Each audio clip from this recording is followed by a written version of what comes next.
comenzar, te diré que es el sistema inmunológico. El sistema inmunológico, como todas las cosas, tienen que defenderse.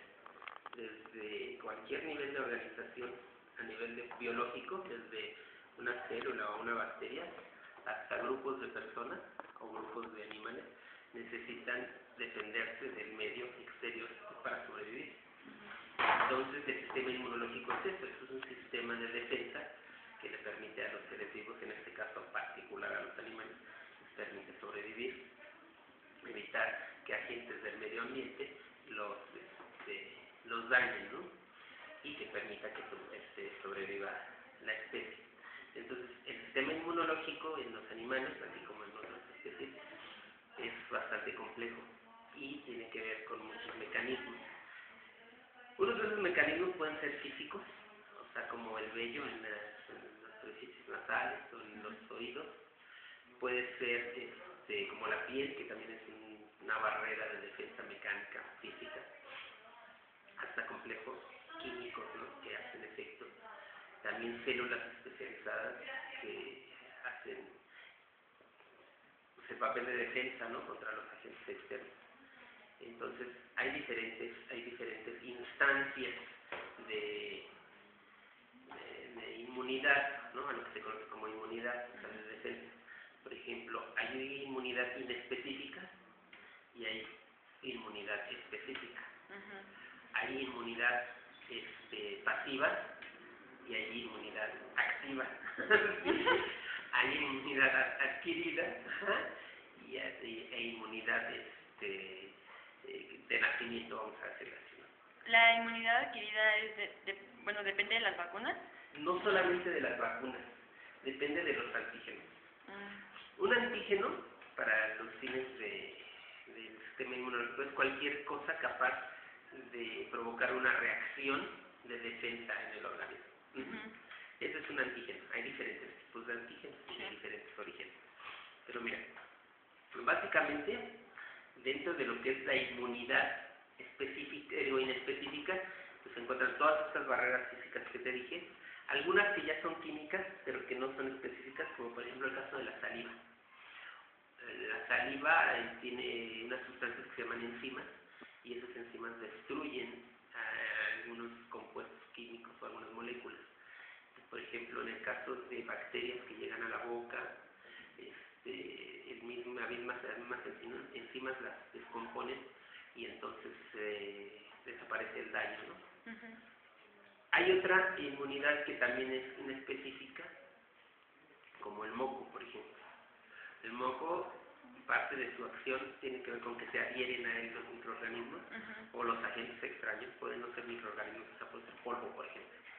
Y entonces, al momento de estornudar o de toser, se eliminan. Eso también es una barrera inespecífica. Y luego hay otras que ya son específicas, y eso tiene que ver con una cosa que se llama inmunidad humoral.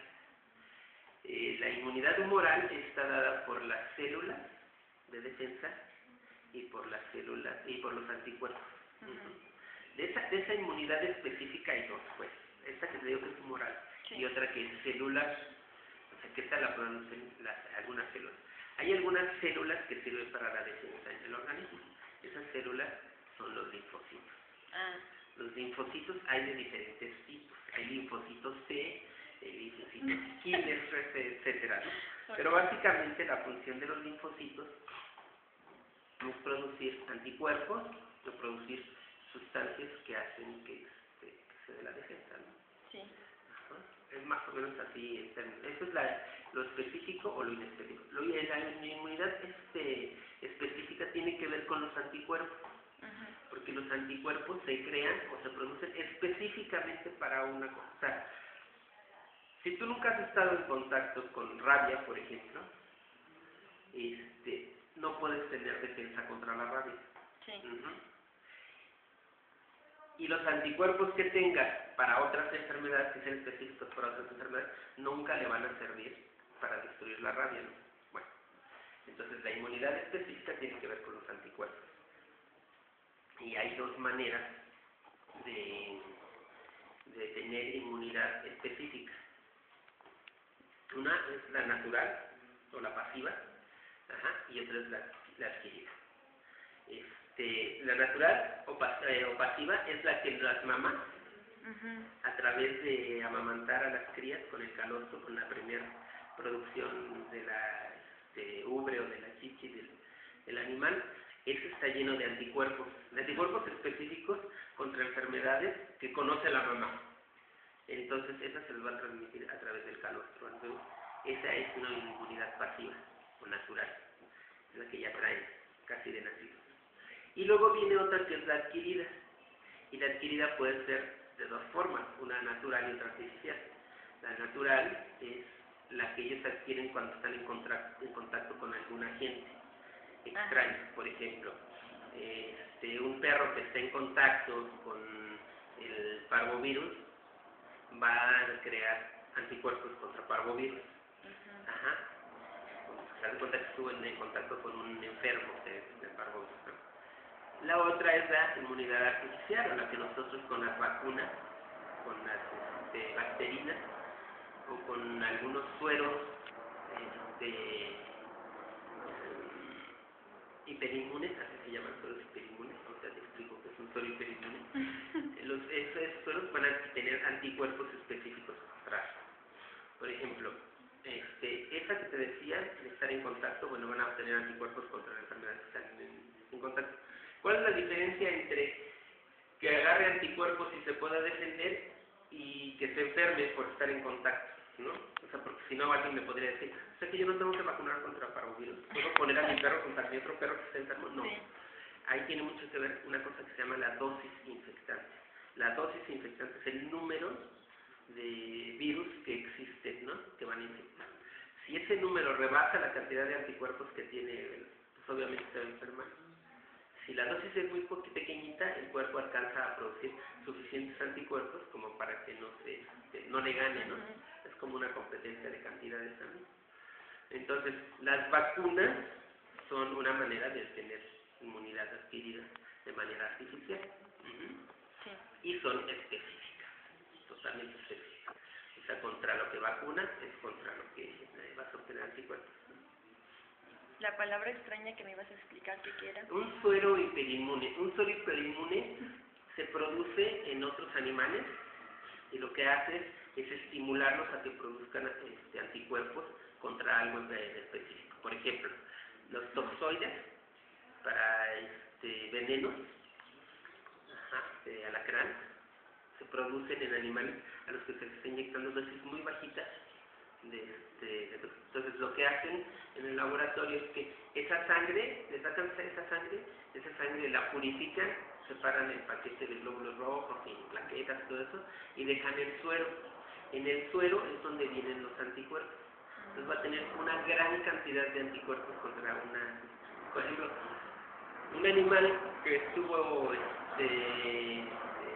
un accidente de que un alacrán, por ejemplo, le picó, en cierto tiempo tú todavía puedes inyectar ese suero de alacrán y que responda favorablemente, o sea que los anticuerpos contra el suero del alacrán logren neutralizar la toxicidad de ese suero.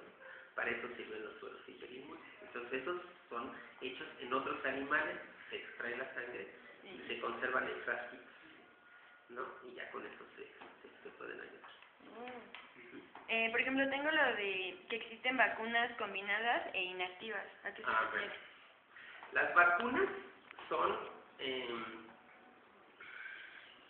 cultivos de bacterias o de virus que de una u otra forma son modificados para que no sean tan letales, no sean tan virulentos, tan malos como los que se encuentran en forma natural.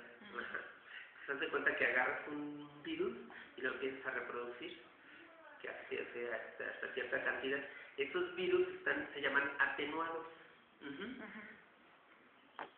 Hay una cosa que se llama pasaje, o sea, hay vacunas de alto pasaje y de bajo pasaje. Las vacunas de alto pasaje son las que van pasando de un cultivo celular a otro, se van reproduciendo en varias líneas de cultivo celular. Los de bajo pasaje, pues en pocas líneas de cultivo celular. ¿Eso para qué sirve? Bueno, entre más cultivos, entre más pasajes tienen, pues más se puede atenuar. De hecho, son los mismos virus, son vivos, pero están atenuados en ese sentido, ¿no? Otra manera de atenuarlos es purificándolos y quitándoles nada más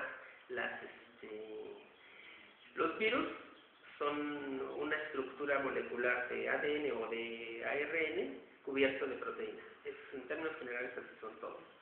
Entonces lo que haces es que le quitas el ARN o el ADN y dejas la proteína. Esa proteína es la que es capaz de producir anticuerpos específicos contra ese virus. ¿Ves? Entonces, eso es otra manera de modificar a las vacunas, ¿no? De tener los virus modificados. O sea, cuando es de varios pasajes se llama virus vivo modificado. Y cuando se trata de la proteína es de virus muerto. Esa es la gran diferencia. Pero las dos son capaces de producir respuesta de defensa, a producir anticuerpos. ¿Qué importancia tienen los macrófagos en la defensa de agentes patógenos? Los macrófagos son unas células enormes, digo, en relación a las demás, y su función es comer. Entonces los macrófagos lo que hacen es que se comen los agentes extraños. Haz de cuenta que es como tu pez, el pez gato, ya los que andan en la pecera limpiando, así son los macrófagos, ellos se la pasan limpiando. Hay algunas células que producen, como te decía, los linfocitos, que producen los anticuerpos, y los anticuerpos van a llegar a identificar el agente extraño, se van a unir a él y de esa manera lo van a desactivar. Y entonces los macrófagos, ya que está cubierto, por algo cuenta que es como unas cadenas, ¿no? Y los anticuerpos lo detienen. Aquí te lo tenemos aquí. Llega el macrófago, ¡pum!, se lo come. Después, ese macrófago va a llegar a los ganglios linfáticos y ahí va a degradar el producto, ¿no? Dentro de los macrófagos hay unas enzimas también, sustancias muy poderosas para poder deshacer, ¿no? Para deshacer tejidos o para deshacer moléculas. Entonces ahí se deshace la gente extraña, para eso sirven los macrófagos. Y, por ejemplo, en el caso de los cachorros, ¿qué vacunas son las primeras que se les aplican? Mira, los calendarios de vacunación de los cachorros, en particular, tienen que ver con muchas cosas, para que te diga exactamente cuáles son. Una tiene que ver la incidencia de las enfermedades en la zona. Por ejemplo, no es lo mismo la incidencia de rabia que hay aquí, en el Distrito Federal, que la que hay en Veracruz, que la que hay en Sonora, que la que hay en Yucatán. Son diferentes. Esa es una. Igual de todas las vacunas, ¿no? O sea, todas las enfermedades. Por ejemplo, de moquillo es diferente, de parvovirus es diferente, ¿no? Normalmente, por rutina, aquí en el Distrito Federal, lo que se hace es que al mes y medio de nacidos o al mes se les pone una vacuna que se llama PUPI, que son dosis muy bajas de antígenos, de virus muy bajos, y normalmente es para 6 enfermedades, ¿no? Que es el moquillo, la hepatitis, una que se llama tos de las perreras, que es un tipo de influenza, que trae parvovirus, trae a ver, déjame acordar, no me acuerdo de la otra, coronavirus, trae coronavirus. Entonces esa es la primera que se pone, cachorro. Ese sería lo principal. Después ya se le va poniendo de acuerdo al criterio del médico y todo eso. Normalmente se ponen cada 15 días, ¿no? Entonces, me pones una dosis ahorita de esa que te digo que se llama PUPI, y la PUPI que es C6 antígeno. ¿Te acuerdas que me habías preguntado de las vacunas combinadas? Sí. Bueno, esta es una vacuna combinada. Una vacuna combinada es que tiene varios antígenos en una sola dosis. Bueno, la PUPI es un caso de eso, y tiene 6. Entonces, esa se aplica a los 15 días como refuerzo. Y después ya se ponen, normalmente como antes de los 3 meses, se pone la vacuna de la rabia, ¿no? Todas se refuerzan al año. Bueno, en el caso del esquema de vacunación para cachorros es la PUPI se les pone a no sé cuánto, al mes 15 días, y se refuerza a los 15 días, ¿no? Luego se pone una de parvovirus, que sí es así como pura, y una de una triple, que es la de moquillo, hepatitis y leptospirosis. Y eso se van haciendo en intervalos de cada 15 días, ¿no? Y eso pues, tiene una razón más económica que funcionar, porque realmente, por ejemplo, la línea de producción de anticuerpos, cuando tú aplicas una vacuna, a los 7 días obtienes el pico más alto de anticuerpos. Sí. Ese es, cuando pones la primera dosis, ese es el tiempo que tarda el organismo en reaccionar hasta tener la máxima cantidad de anticuerpos posible. Cuando tú metes un refuerzo, solamente tarda 3 días. Entonces, si tuviera que ver con la respuesta inmune, este calendario, pues se pondría a los 7 días, ¿no?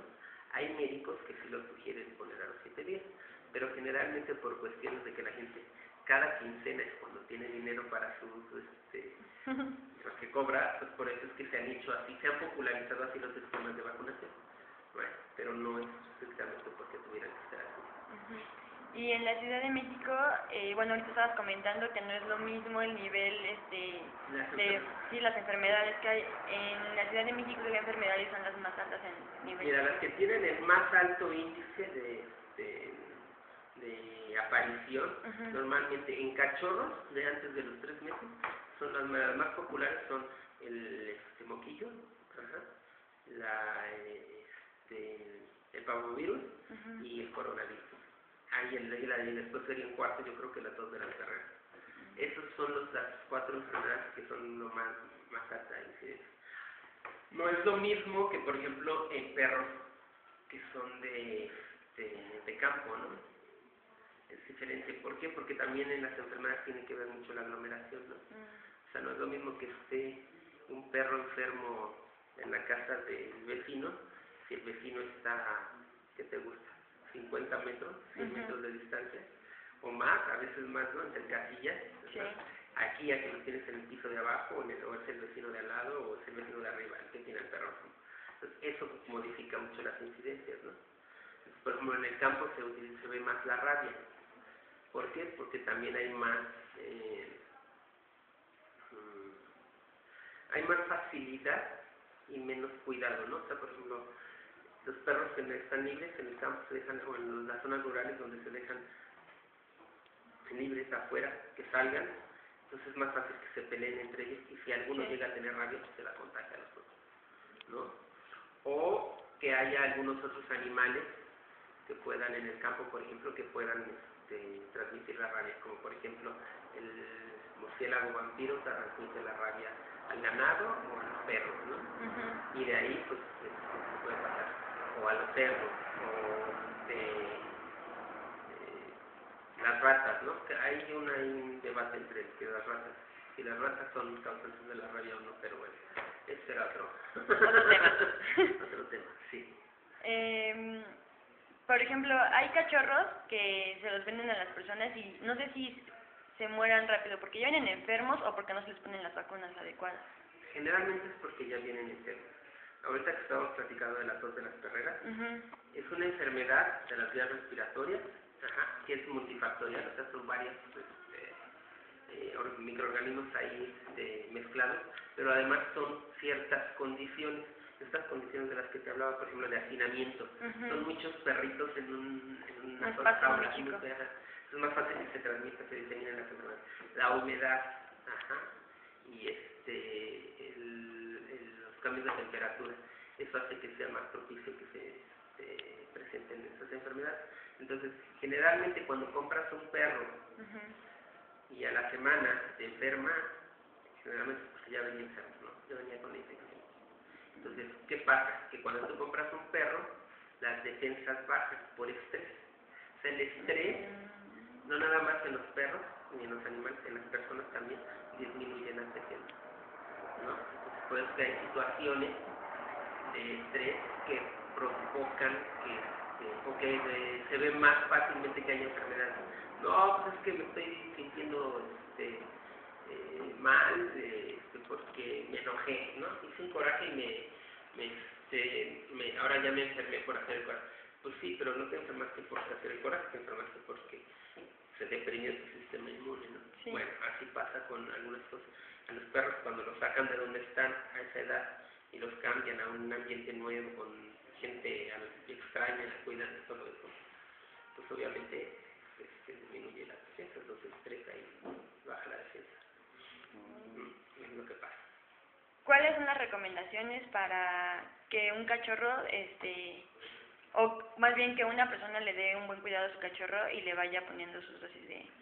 Lo primero que tienes que hacer cuando compras un cachorro es llevarlo al veterinario. Y que el veterinario lo valore, que lo revise, que le tome la temperatura, signos vitales, que lo revise de los ojos, o sea, tener en cuenta, busque signos que pudieran ser de enfermedad.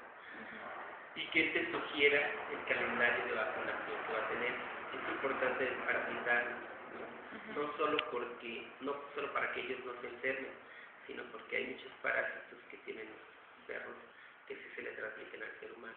Y si los niños, la gente, todo el mundo que juega con ellos, no tiene como la precaución de cada que tocas al perro lavarte las manos, sí, y de repente estás hasta en la botana, no sé, te metes las manos a la boca o algo así, es posible que te enfermes, ¿no? Entonces por eso hay que desparasitar. Y el veterinario les va a decir exactamente el calendario que van a seguir. Normalmente son 4 dosis de estas enfermedades que te decía. Y después es la rabia. Pues más o menos estamos hablando como de 5 vacunas, lo que se pone en los primeros 3 meses de vida. ¿Qué tipo de enfermedades, lo que lo mencionabas, a la convivencia del perro y el ser humano son las que se transmiten más común? Mira, principalmente hay una enfermedad que se llaman las ascariasis, que son producidas por parásitos, son un tipo de parásitos que son como gusanos. Esos, los huevecillos, es muy fácil que huelen, y son las enfermedades que más comúnmente, el perro sobre todo, el perro le transmite al ser humano. Otra enfermedad es la leptospirosis. En los perros la leptospirosis, aunque hay de muchos tipos, pero la principal, esa enfermedad ataca a los riñones y se elimina por orina. Entonces es frecuente que se contagie, o sea, por ejemplo, el pelo del perro, en la eliminación de la pipí, pues se embarre o algo así, y de ahí viva la bacteria. Y entonces, igual al contacto, si lleva uno las manos a la boca, etcétera, ocurren las infecciones. Son las 2 principales enfermedades que hay. Y la otra, pues la rabia. Sí. Indudablemente, ¿no? Por eso es que es tan importante. ¿Por qué se recomienda no tener a un perro cuando una mujer está embarazada? Normalmente es por las infecciones de... Hay 2 razones básicas. Una es porque los parásitos de los perros es fácilmente absorbidos y eso se lo puede transmitir al bebé. Y la otra es porque los pelos también pueden llegar a causar reacciones alérgicas. Y bueno, las alergias pueden ser desde comezón en la nariz hasta shock anafiláctico y morirse, ¿no? Entonces, por eso es que no se recomienda que las mujeres embarazadas que tengan mascotas. Sobre todo con los gatos, no tanto con los perros, más bien con los gatos, pero los perros también por los parásitos. ¿Algo que nos quieras compartir para concluir? No, nada más digo que todas las cosas, hoy en día la inmunidad, la inmunología está adquiriendo muchísimo conocimiento, muy fresco, y todo tiene que ver con la alergia, tanto en los humanos como en los perros. Ahora se sabe que muchas enfermedades son producidas más por la reacción alérgica, por la reacción de defensa misma, se agravan, más que por lo que puede realmente hacer el agente, ¿no?